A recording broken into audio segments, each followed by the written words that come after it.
Hey guys, welcome back to the channel. We are going to go into episode number 4 of What Would Ghosts Do.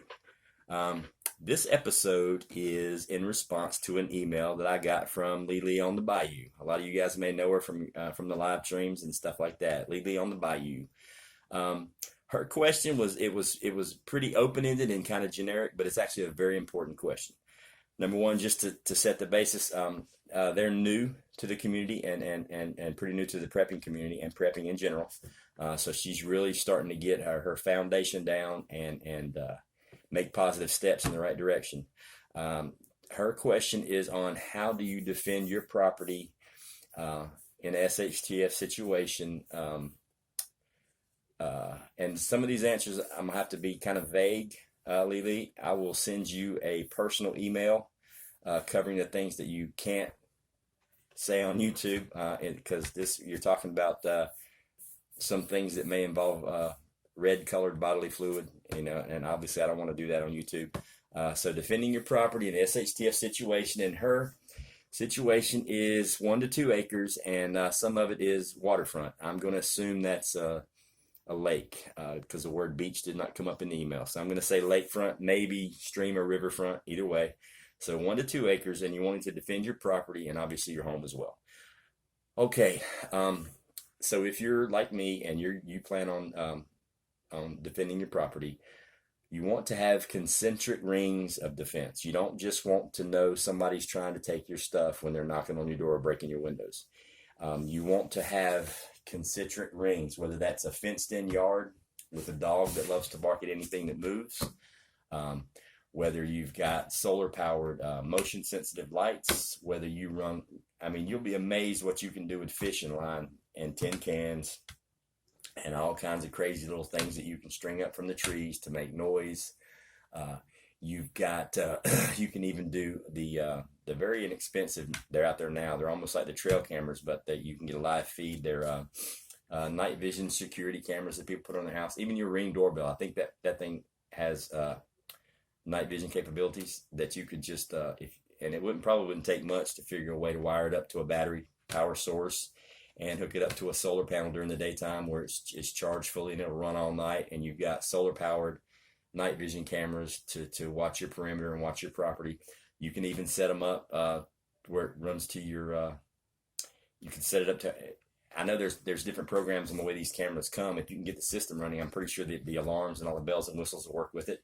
I know if you download the program to your laptop, the program itself that runs some of these security cameras that you can get at Walmart, you can get them off Amazon. The program, even though the grid's down, if you can get power to your laptop, the program's still going to work. Just like you can do Word, you can write letters on your laptop even if the power's out. But the program, the way it works is when there's movement, you'll get an alarm on your laptop or your computer that'll let you know, hey, somebody's approaching the first perimeter, and you can look at the camera and see if it's a deer or a raccoon or a skunk or something running around, or if it's an actual threat. Because the key to being able to successfully defend your property or your base of operations, the sooner you realize, the further out that threat is, when you can determine that it is a threat, the better off you are. Then you have more time to prepare. But yeah, concentric rings, any kind of noise makers. Obviously a dog's going to come in handy, especially if your dog is trained. You know what I mean?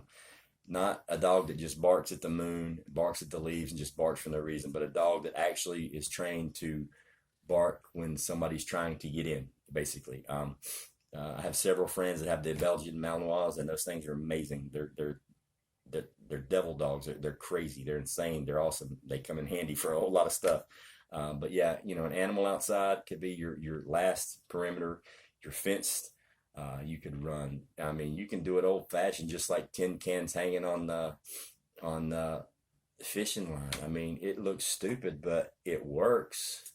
It is what it is. You can get creative. Anything that'll make noise and move things. You can set up booby traps.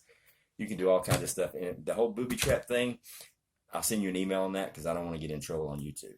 But when you're talking about securing your property, the first thing you need to do, in my personal opinion, is reach out as far as you can possibly reach out for that farthest ring. If you can reach out a mile, and by that I mean you've got a neighbor that's a mile away, and to get to your property, they got to go through theirs. And you guys have walkie-talkies or some form of communication set up to where if stuff's getting crazy at his house, you're going to get a radio call, so you're going to be prepared. You know, that's awesome if you got those kind of rings that you can reach out a half mile or even a mile away to where your neighbor calls, hey, we got problems, and you can go up and help them. So if you've got problems, they come and help you. But information is the key. You can't just lock the doors, pull the curtains close, and turn the lights off and sit in the corner, shake, and hope things get better. That's not the way it works. That's not reality. Okay, you need information. You need intel. So the quicker you get it, the quicker you can assess if it's a threat or not, the better off you are. So definitely get creative, different concentric rings of security, and ID the possible threat. That's about as much as I can say on YouTube, Lily, but I will shoot you an email with some. Not only are they what Ghost would do, they're what Ghost is doing as far as securing your home and your property, mainly your home and your immediate property. But I'll shoot you an email on that, and if anybody else is curious on that, just hit me with your email as well and say, hey, give me the lowdown that you couldn't say on YouTube, and I'll copy and paste the email to you as well on some of the stuff that I do. As for that, this is the end of episode 4. You guys keep sending me the emails. I had only planned on doing maybe one a day, but I'm getting emails, so I'm going to pop out as many as I can until you guys get bored listening to me talk and you don't have any more scenarios.